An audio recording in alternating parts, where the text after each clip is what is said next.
Cine știe cum îl cheamă pe acest preot? Urmăriți videoclipul.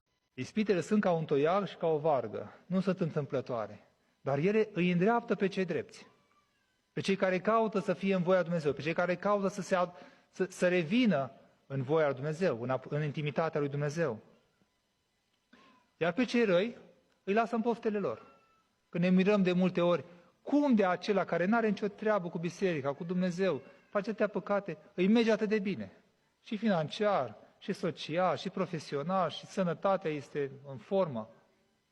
Dar ați văzut dumneavoastră că atunci când un astfel de om se întoarce cu interes pe biserică și spre Dumnezeu, atunci încep necazurile.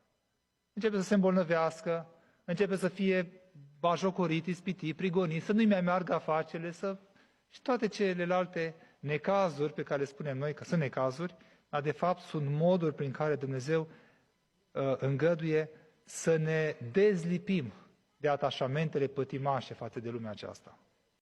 Ispitele îi caută pe cei drepți. Foarte frumoase și bune cuvinte a spus acest părinte. Scrieți-mi numărul într-un comentariu dacă știți.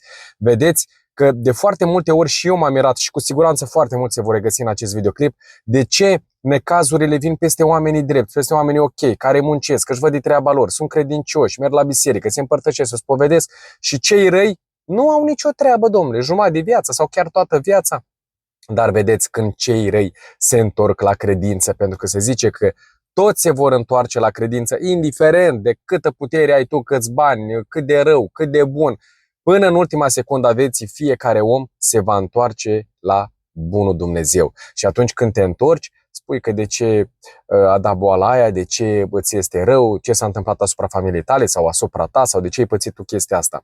Vedeți, deci cât trăim pe acest pământ, oameni dragi, ispitele sunt la tot pasul și la fiecare dintre noi, indiferent ce om face. De aceea trebuie să fim foarte ancorați în credință, în iertare, milostenie, să fim buni, cu ce palmă dăm, cu aia primim. Și zi de zi rugăciune și să-L rugăm pe bunul Dumnezeu să ne ierte pe noi păcătoși. Și dacă v-a plăcut acest clip, nu uitați like, share, spune-mi numele părintului într-un comentariu dacă știi și o zi binecuvântată să aveți.